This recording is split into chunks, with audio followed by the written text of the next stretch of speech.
This wanting to serve Hashem goes into the head and goes through both Chachma and Bina. There's something called Das, and Das is the completion of Chachma and Bina. What's Chachma? Understanding something in a broad way.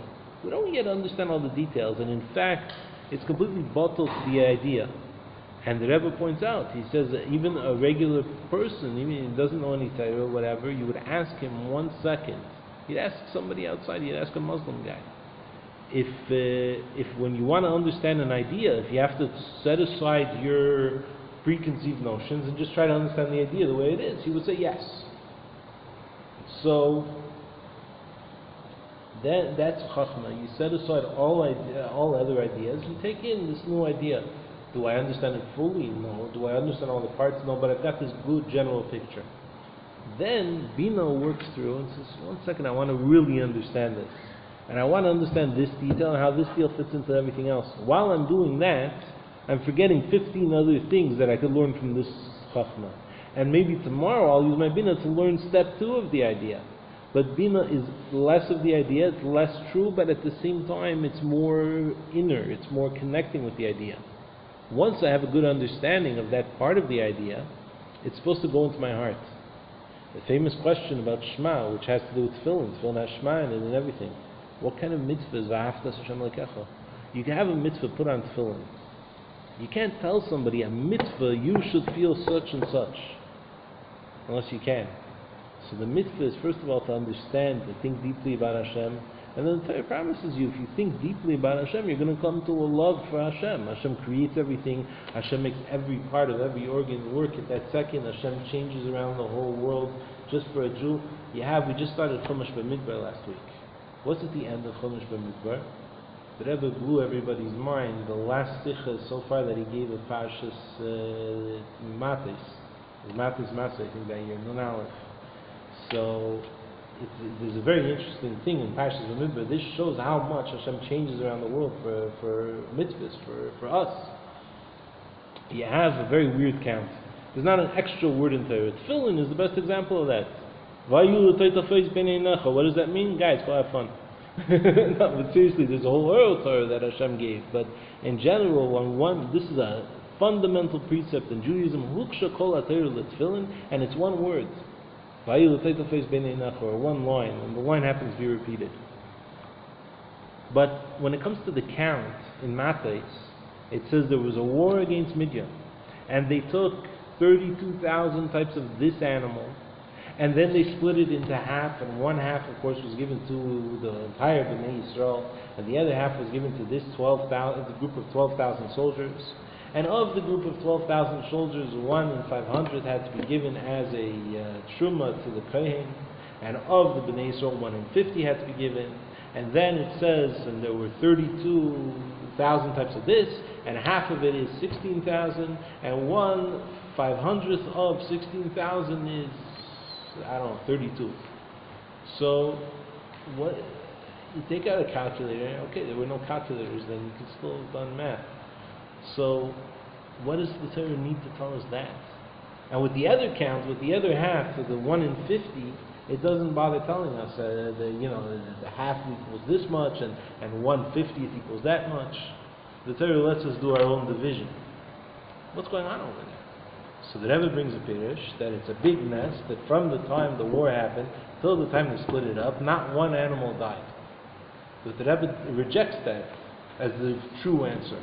Because yes, it teaches us that, but then the Torah could have just said, and not one of them died, and that would have shown the miracle, and that's it. It doesn't have to go over and over with every kind of animal. So the Rebbe says, no. Here's what the Torah is telling us: Hashem made sure that there were an exact amount of animals that could be divided into 2, and then divided again into 500. So divided exactly into 1,000. And then if it could be exactly divided into 1,000, the fact that it could be divided into 2 and then into 50 is not a big deal for us. Why? Because the Jews had to do a mitzvah, which was to give 1 in 500 to the kohen. So Hashem made 60 years before, he's thinking how many oxen and how many sheep and how many goats should be born in Midian, because one day, 60 years later, the Jews are eventually going to have to do this mitzvah, and it has to be a number that you can divide equally. If you want to know what the fundamental lesson of Chumash Bamidbar is, that might be it. So, the entire world is prepared, and the entire body and the person's entire life is prepared specifically by Hashem. And sometimes we know that a person comes down for 70, 80 years to do a favor for somebody. So for 45 years ago, whatever a person needed, Hashem already sent somebody down to, and you think about that, and you think about how much Hashem is doing, and then the person, let's say, made a mistake, so he chose this path. So Hashem says, okay, you chose that path, okay, so I'll go over there. There was a person who davened for many hours in Montreal. It's actually a family Reuben. member of Rabbi Moshe Marzal. Reuben. Yes, a family member of Rabbi Marzal. So in a way, of a brother-in-law. So he used to say, what does it mean, Derech Rishoyim Yaves? It says, we say great stuff about Hashem after Ashrei. We say that Hashem is Mater Asurim, Hashem redeems the captives, and Hashem Yosim V'Amoni Yedei, He picks up the orphans, He picks up the widows, and then Derech Rishoyim Yaves, He makes crooked the path of the Rishoyim. So what kind of phrase is that? And why would He make crooked the path? So Moshe Reuben asked a different question. He says, 1 second, the path of why Hashem does stuff, that's up to Hashem. But I don't understand it, because the path of the wicked is already crooked. So why would Hashem make it crooked? So he says, because if you take something crooked and you make it crooked, it turns straight. Now that's more than just a joke. It's very interesting. It means the person messed up his whole life on his own. So Hashem comes and bends, okay, you did that, I'm going to fix it. Here. And so you realize all this about Hashem, you come to a love of Hashem. When that happens, so what's the order over here? The first thing is, again, you take your tainug and your ratzon, you take your desires, you take your wants, and you put it into Hashem, into thinking about Hashem. Because you say, I want to connect with Hashem. If I don't want to connect with Hashem, then I'm spiritually dead, which is worse than a physical death. That's exactly what the Mitzvah Rebbe says. And the Rebbe brings that line down in the Chutei Sichos. But then, so I want to connect with Hashem. Then I have to start thinking about Hashem. I have to actively start learning about the greatness of Hashem, and then contemplating the idea, and then everything. And then what's going to happen is going to come to my midas. When the intellect comes into your midas, 1, you're going to fulfill this mitzvah that says all over the Teffilin to love Hashem. 2, you're going to now change your midah.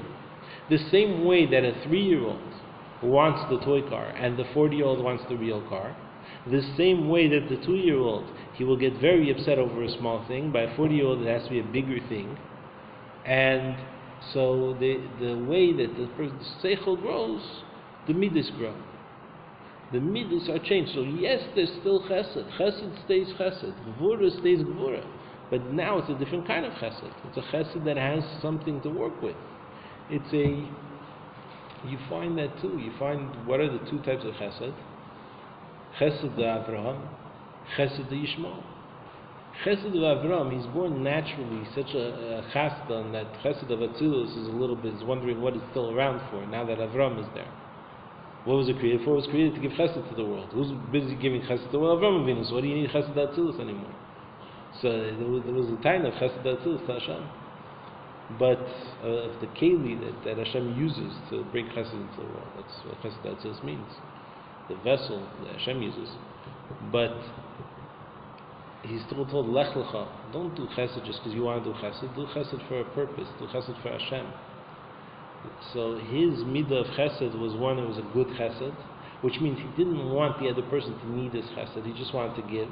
And he felt bad if the other person needed his chesed, but he still gave. And then, not just that, but he was told, don't just do it because you feel, but do that for Hashem.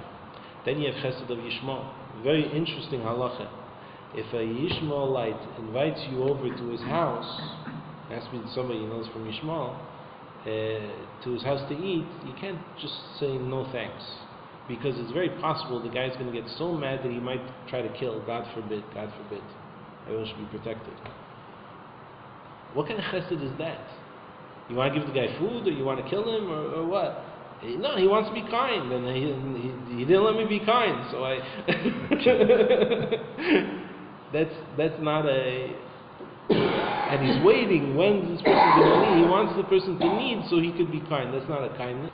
So you see that a midah could be picked up.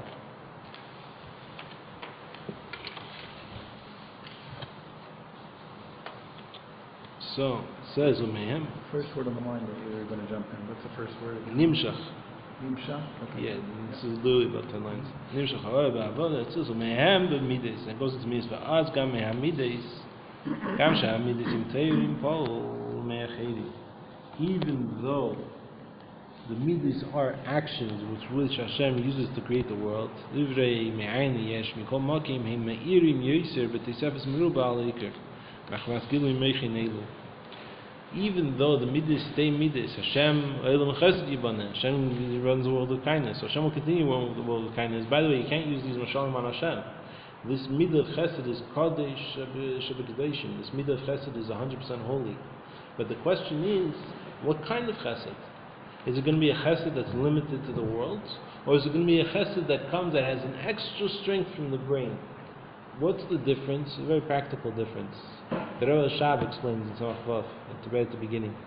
He says there's two ways that Hashem deals with the world. The Mitzvah goes into this too about Rosh Hashanah, about the blessings we get on Rosh Hashanah. One midah is, and midah means measurement, right? Also means measurement. One midah is, there are 7 billion people in the world. 7 billion people need this amount of food. This amount of people live in this country. It's going to have received this amount. And finished. That's if Hashem's not too interested in the world. And that's if it's midas chesed according to how the world is. Yeah, fine, be fine. Then there's another thing, we do mitzvahs. When we put on tefillin, what do we say at the beginning of this maimer? Hashem puts on tefillin. Which means Hashem brings His meichin into the midas. What do we say chesed comes from? From chachma, because chachma is big, it takes in the idea. And chesed then is big, because it's connected to chachma, so this level of gedula comes out in the midah, and the chesed becomes really good and really strong. And then Hashem says, such a world. Here, and here's more, and here's more, and here's more stuff. What got people to put on tefillin in 1967? Once they put on tefillin, right, there's all kinds of kedusha that goes on, they start thinking tshuva sometimes. But what's the hardest thing is to get them first to put on tefillin. So what did Bachrim go out and say? They said the truth. They said, the Lubavitcher Rebbe said, and they were very clear, nobody could say this on their own. But they went to people in the street, and they said, the Lubavitcher Rebbe says, you put on tefillin, you're going to possibly be saving an Israeli soldier's life. It's going to protect the Jewish people.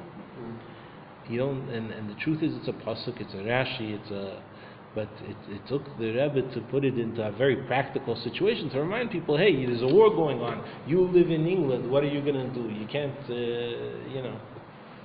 So, no, you can do something. You go put on tefillin on people, it's going to be Kishem Hashem Nikra Alecha V'Yaru Mimecha. They're going to see Hashem's name on you, automatically they're going to have a fear. I don't know how many people have ever had that they're putting on tefillin and somebody walks in who's not part of the covenant and they see this tefillin and they get a little bit shocked. They get a little bit scared. It's dafka the tefillin shalosh. The talus doesn't scare them. The talus, it looks more whatever. But this box, they can't. So the same way that the meichin, that our intellect refines and purifies and makes better our midas, Hashem's meichin, so to speak, the way Hashem comes out in intellect. And remember, Hashem makes all these things. Hashem is not intellect, Hashem is not rotzen, Hashem is not tainuk, Hashem is above all of these things. This is a little bit why David HaMelech was told, hey, what are you saying this about the Torah?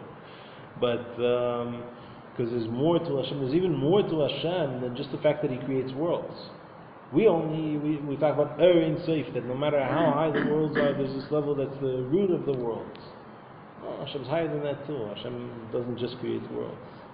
Hashem is completely incomprehensible. But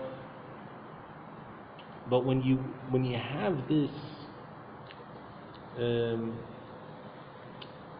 when you have this level coming out, the midas become stronger, the midas become higher, because the meichin of Hashem go into the midas of Hashem.